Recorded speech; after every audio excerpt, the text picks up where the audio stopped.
Going back a couple weeks ago to the victory over Akron here in homecoming, I think a lot of bright spots for our team. Sometimes early games like this, you don't get an opportunity to see a lot of players play. We had that opportunity. We had the chance to get some young guys in. We ultimately played really complimentary football in all three phases to start off the game throughout the first half, and then, like I said, the bright spot to get some of those young guys in and see some moments for them. Invaluable experience. And you're getting to a point in time in the season where you're making decisions on young players: do they redshirt or do they not? To have that videotape, I think it's really great for the evaluation process of our young team. As far as turning the page of this game, obviously a massive game for both communities. One that means so much to Northwest Ohio in so many ways, both schools, and this goes back a long time before any of us walked the halls of this building or anybody walked the halls of that building down the street down there. So you're going to require a really good week of practice, going to require us to be at our best, going to require our team to have great focus and to go on and to help get a victory over a very good team and do it on the road. And we have not won a road football game yet this year, so it's one of those things that we have yet to do. So we got to handle this the right way, get up on Saturday morning and go play a competitive game in the Battle of I-75. So that being said, I'll take your questions. You mentioned the rivalry. You guys try to obviously take each game as its own, kind of situation, but does it add much in terms of preparation, knowing, this is a rivalry game and two communities are involved? Well, I think it's a unique time, and both teams are coming off of a bye week, I think you gotta do a good job throughout that course of that, how you handle that. You want to really work and address some of the deficiencies that maybe you've put on videotape up until this point in time in the season. And then ultimately at some point in time, you got to turn the page to your next opponent. So, that starts with the time, being, not having a game Saturday, it starts the build-up starts to happen, and then you get into game week. And then once you get into game week, I don't think there's anything that's, too terribly different from just the preparation and what, stacking good days is required to do to go play well. Is it different preparing for a program who's under a first-year head coach, and does that extra week help?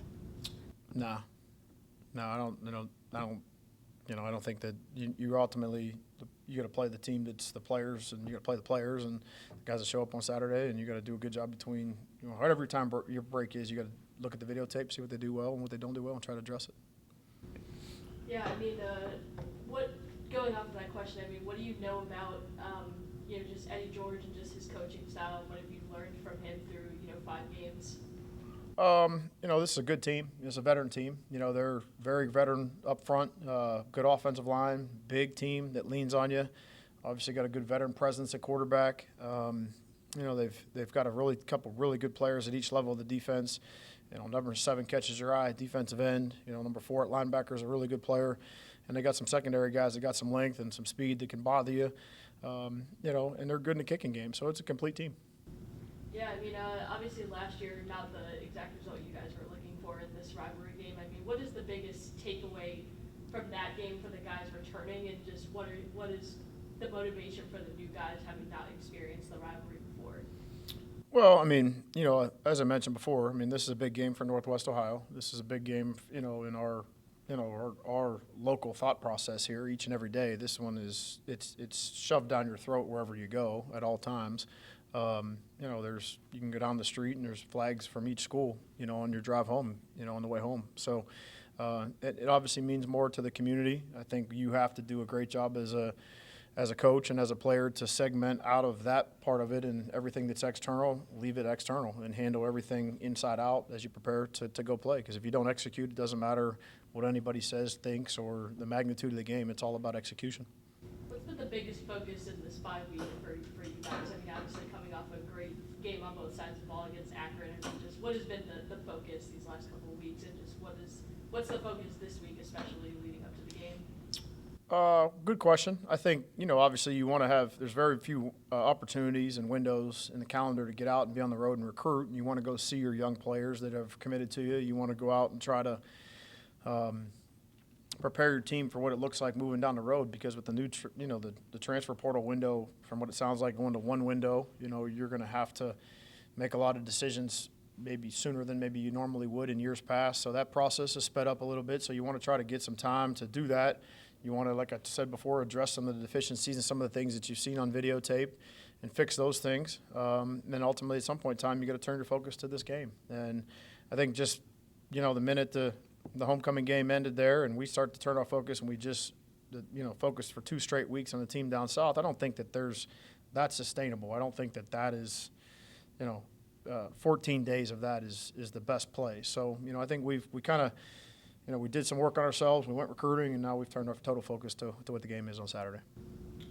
Obviously, this rivalry, you guys have dominated in the overall series a bit, but in the last 6 matchups, it's been 3-3. Both teams winning 3 games, and just what can you say about just the state of this rivalry getting more and more, equal, balanced? I've seen the good, the bad, and the ugly since I've been here. I've been here since 2009. I was part of this where, there wasn't a loss for almost a decade. So, and then I've seen it where it's been back and forth for a couple of years. So, it brings out the best of both teams. Whatever you see on videotape is the best version of that player or the best version of that particular side of the football. You're going to get that in this game, and that's expected. And you would, out of respect for the opponent, you wouldn't want it any other way. You want to play in a game like that. You want it to be that way. That's what makes college football so fun. That's the pageantry. That's the beauty of a rivalry. So we've got to be at our best. We know we're playing a good team, and got to go out and execute. To piggyback off that, obviously the last 3 matchups have been down to the wire, close games. You guys have obviously won the last time you were in BG. Is there anything you can draw back from those experiences in terms of, just being able to finish games? Well, games in our league, I said this a couple weeks ago, and I'll say it any time that we play a game on the road. Winning conference football games on the road is the hardest thing to do. Plenty of examples of it this past weekend. We didn't play, so take us out of it. There's plenty of examples across college football of why that's true. It's just different. It's not the comfort of your own home. It's not a home field advantage. It's not your crowd. It's not, there's, even though you're only going, 30 miles down the road or whatever it is, it is different to go on the road. So we got to handle that part of it, better than what we have to this point in time this season. And like I said, you turn your total respect and your total focus to what I think is a really good team, and you just work off of that. Yeah, and they've obviously played some good competition on the road themselves.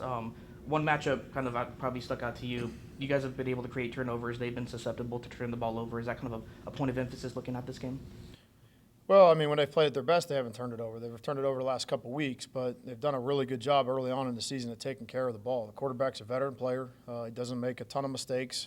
He's got a real level of comfort, and as the season continues to go on and they get more familiarized with one another, that's going to probably continue to improve. I'm sure this is – these type of things, when the moment starts to rise up a little bit and your heart starts to beat a little bit faster, that's when you want to have a veteran team, and they got a veteran team.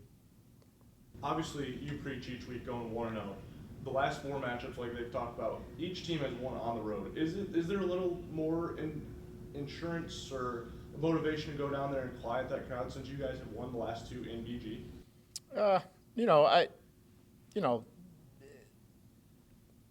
Every game has its own set of challenges, and like I said, you have to focus on execution. You have to, and if you can do those things and you can execute at a high level, the external things, like I said, don't matter. You're talking about playing on the road. You're talking about somebody else's crowd. You're talking about somebody else's band.